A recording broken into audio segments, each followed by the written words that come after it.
Good afternoon students, this is Susma Chandra and I am going to teach you the course Agricultural Finance and Cooperation. Your course number is AEC 5211. Now let's start the lecture.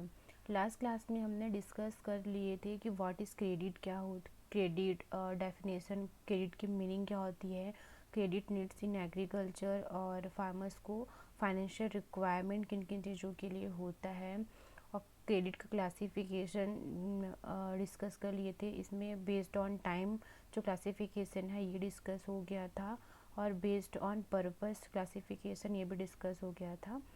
या third classification आता है based on security. इसको हम आज की class में इसके आगे डिस्कस करेंगे। ओके, तो ये बेस्ड ऑन सिक्योरिटी क्लासिफिकेशन क्या कहता है कि इसमें जब लोन का ट्रांजैक्शन होता है बिटवीन लेंडर एंड बोरोवर के बीच में, तो वो कैसे गवर्न होता है, कॉन्फिडेंस के बेसिस पर। मतलब जो लेंडर्स होते हैं वो बोरोवर को उनके कॉन्फिडेंस के बेसिस पर और इसी को अजम्पशन करके जो प्राइवेट लेंडिंग एजेंसीज होती है वो लोन को कंफर्म कर देती हैं। बट जो कोई कुछ अलग जो इंस्टीट्यूशनल फाइनेंशियल एजेंसीज होती है उनका अपना खुद का ओन प्रोसीड्यूरल फॉर्मेलिटीज़ होती है क्रेडिट ट्रांजैक्शन करने के लिए।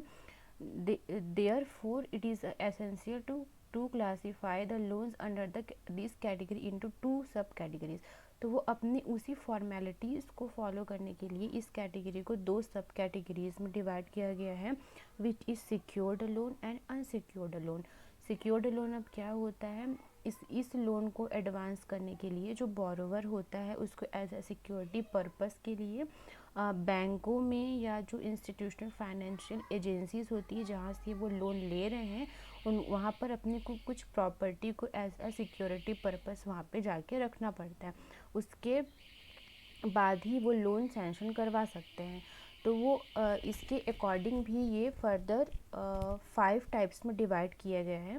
उसमें पहला आता है पर्सनल सिक्योरिटी। पर्सनल सिक्योरिटी में क्या होगा, जो बोरोवर है जो लोन ले रहा है उसको वो खुद की गारंटी खुद लेता है और वो एक प्रॉमिसिंग नोट लिख करके लोन सैंक्शन करवा सकता है। इसके लिए कोई थर्ड पार्टी को जा कर के लोन सैंक्शन करवाने की कोई ज़रूरत नहीं पड़ती है। यहाँ पे बोरोवर खुद की गारंटी लेता है, खुद ही वो उसको लोन मिल जाता है। That is personal security loan. Collateral security loan में क्या होता है, इसमें जो मूवेबल प्रॉपर्टीज़ होते हैं, मूवेबल प्रॉपर्टीज़ किसको कहते हैं, ऐसी प्रॉपर्टीज़ जो अर्थ से अटैच नहीं हो, वो सारी properties we called movable properties. तो जो मूवेबल प्रॉपर्टीज़ होती हैं उनको एज अ सिक्योरिटी के लिए जो बोरोवर होता है वो बैंकों में जा कर के रख देते हैं, जिससे फिर उनको लोन सैंक्शन होता है। अब वो कुछ भी हो सकता है, लाइक LIC बॉन्ड हो सकता है, फिक्स डिपॉजिट बॉन्ड हो सकता है, वेयर हाउस रिसिप्ट हो सकता है, machinery, live stock, anything else, कुछ भी मूवेबल प्रॉपर्टी हो सकती है। इस टाइप का जो लोन सैंक्शन होता है उसको हम कोलेटरल सिक्योरिटी लोन कहते हैं। Moving on the next slide, third is आता है छत्तर लोन। छत्तर लोन में क्या होता है, यहाँ पर कोई भी बैंक या कोई भी जो लैंडिंग इंस्टीट्यूशंस हैं या जो फाइनेंशियल इंस्टीट्यूशंस हैं, ये कोई भी चीज़ें यहाँ पे नहीं होती हैं। यहाँ पे जो बोरोवर होता है ना वो कोई पॉन ब्रोकर्स या कोई साहूकार के पास जा कर के अपनी कोई मूवेबल प्रॉपर्टीज़ लाइक ज्वेलरी है, यूटेंसिल्स है या हैवी मेटल्स है, उनको गिरवी रख करके लोन ले लेता है ना। ये छत्तर लोन कहलाता है। इस टाइप का जो लोन, इसमें कोई भी इंस्टीट्यूशन नहीं आते हैं, तो इसको हम छत्तर लोन्स कहते हैं। फोर्थ वन इज आता है मॉर्टगेज। मॉर्टगेज में क्या होता है, ये कोलेटरल सिक्योरिटी के अगेंस्ट होता है। मतलब कोलेटरल सिक्योरिटी में हम मूवेबल प्रॉपर्टी को एज अ सिक्योरिटी पर्पस के लिए रख लेते हैं, बट यहाँ पे क्या होता है, इमूवेबल प्रॉपर्टीज़ को हम प्रेजेंट करते हैं as a security purpose. Like example land हो गया, फार्म बिल्डिंग, क्योंकि इमूवेबल प्रॉपर्टीज से मतलब ये अर्थ से अटैच्ड होगा। लैंड है, फार्म बिल्डिंग्स है, ये सब इमूवेबल प्रॉपर्टीज़ में आती हैं। तो इस टाइप की प्रॉपर्टीज़ को प्रेजेंट करते हैं सिक्योरिटी पर्पस के लिए, फिर उसके बाद बोरोवर को लोन मिल जाता है ना। और जो लोन को क्रिएटिंग करता है, मतलब जो लोन जाके जो चार्ज क्रिएट करता है या फिर जो लोन लेने जाता है उसको मॉर्टिगेगर कहते हैं या बोरोवर कहते हैं।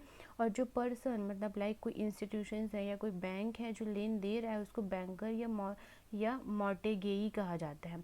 और ये भी फर्दर दो टाइप का होता है simple mortgage and equitable mortgage. इसका इलेबरेशन हम नेक्स्ट स्लाइड में देखते हैं। So moving on the next slide. Okay, simple mortgage क्या होता है? सिंपल मॉर्टिगेज में जो हमारी इमूवेबल प्रॉपर्टीज़ होती है बोरोवर की, तो ऐसी प्रॉपर्टी जो बोरोवर को इनहेरिटेंट के रूप में मिली हो, मतलब वो उनके पूर्वजों की प्रॉपर्टी हो, ऐसी प्रॉपर्टी को वो जाकर के बैंकों में एज ए सिक्योरिटी पर्पस के लिए रख देते हैं। बैंक उनको एज अ प्रॉपर्टी होल्ड कर लेती है और बोरोवर्स को लोन प्रोवाइड करवा देती है ना। ये सिंपल मॉर्टिगेज हो गया। सेकंड आता है इक्विटेबल मॉर्टिगेज में क्या होता है, इसमें जो इमूवेबल प्रॉपर्टी होती है बोरोवर की वो सेल्फ एक्वायर्ड प्रॉपर्टी होनी चाहिए। दैट मीन्स वो उनकी खुद की प्रॉपर्टी होनी चाहिए, इनहेरिटेंट प्रॉपर्टी नहीं होनी चाहिए। तो वो सेल्फ एक्वायर्ड प्रॉपर्टीज़ को ही ये लोग एज अ सिक्योरिटी पर्पस के लिए अपने पास रखते हैं। उसके बाद फिर फार्मर्स को लोन प्रोवाइड करवा दिया जाता है। ये इक्विटेबल मॉर्टिगेज में होता है। Okay, moving on the next slide. Hypothecated loans fifth आता है। ये बेस्ड ऑन सिक्योरिटी का लास्ट क्लासिफिकेशन है, हाइपोथिकेटेड लोन्स। इसमें क्या होता है, इसमें भी मूवेबल प्रॉपर्टी जो होती है उसको जा कर के ऐसे सिक्योरिटी के लिए रखा जाता है।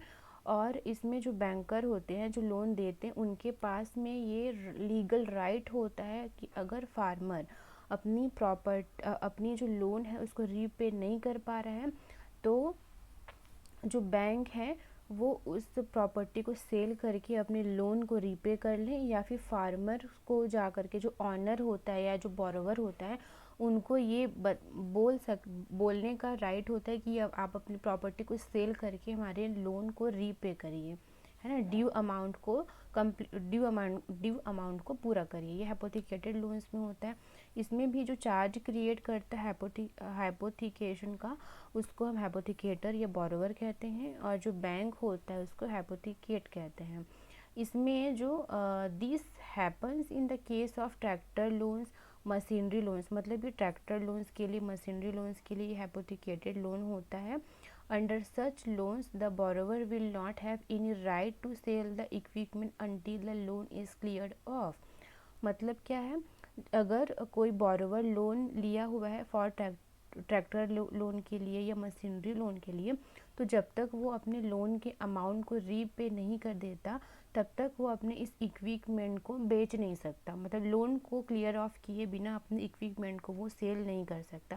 ये एक बाउंडेशन रहता है बोरोवर के लिए।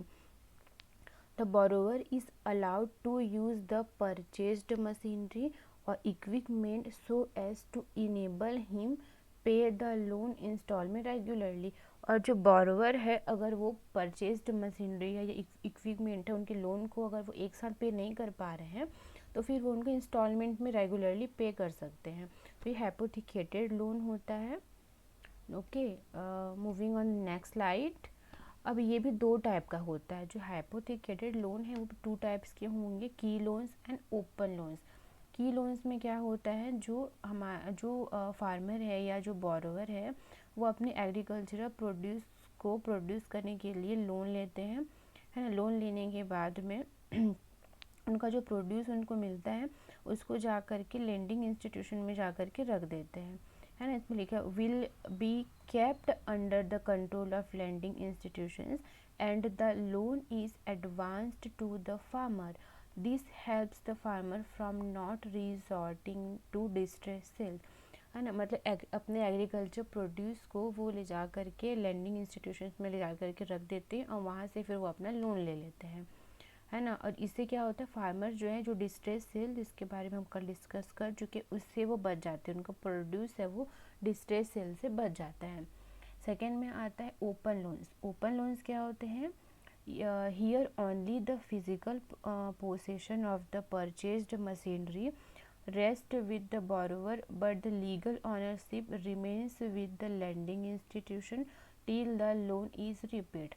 ये लाइन क्या कह रहा है, अगर कोई बोरोवर कुछ मशीनरी परचेज करता है तो उसका फिजिकल प्रोसेसर मतलब उसका जो स्वामित्व है वो तो बोरोवर के पास में रहेगा, लेकिन उसका जो लीगल ऑनरशिप है वो लीडिंग इंस्टीट्यूशन के पास में रहता है। जब तक के लिए वो लोन को रीपेड नहीं कर देते तब तक के लिए वो लीडिंग इंस्टीट्यूशंस ही उसकी लीगल ऑनरशिप अपने पास में रखती है। That is called open loans. फिर आता है अनसिक्योर्ड लोन में क्या होगा, इन ये just based on the confidence between the borrower and lender.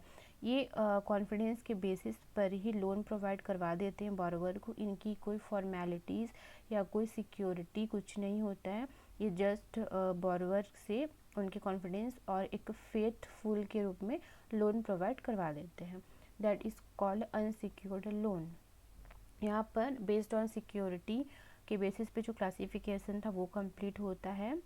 So moving on the next slide, fourth classification आता है लेंडर्स क्लासिफिकेशन। ये भी फर्दर दो टाइप में डिवाइडेड किया हुआ है, इंस्टीट्यूशनल क्रेडिट और नॉन इंस्टीट्यूशनल क्रेडिट। तो इंस्टीट्यूशनल क्रेडिट क्या होता है इसमें जो बोरोवर्स होते हैं वो लोन जो अपने लिए एडवांस करवाते हैं वो किसी इंस्टीट्यूशनल एजेंसी से करवाते हैं, लाइक कोऑपरेटिव्स हो सकते हैं, कमर्शियल बैंक्स हो सकते हैं, है ना। तो इनसे अगर वो लोन लेंगे तो वो इंस्टीट्यूशनल क्रेडिट कहलाएगा या इंस्टीट्यूशनल लोन कहलाता है। और नॉन इंस्टीट्यूशनल क्रेडिट में क्या होता है, इसमें अगर जो फार्मर्स होते हैं या जो बोरोवर्स होते हैं वो लोन एडवांस करते हैं तो वो किसी इंडिविजुअल पर्सन से अगर लोन लेंगे तो वो नॉन इंस्टीट्यूशनल क्रेडिट कहलाता है।